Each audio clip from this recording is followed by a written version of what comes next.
Hi, welcome to HardReset.Info channel, dear viewers. In front of me, Motorola Moto G23, and now I'm gonna show you how to recover deleted photos and videos on this device.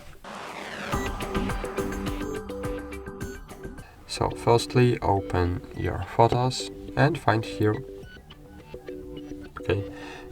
library, and choose trash.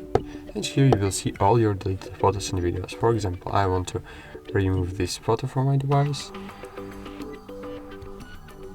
Oh sheesh. Go eat. Move the trash. Great. Now open trash, and here as you can see I have this photo.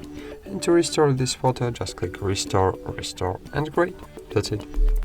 Thanks for watching. Like this video, subscribe to our channel, and bye. See you.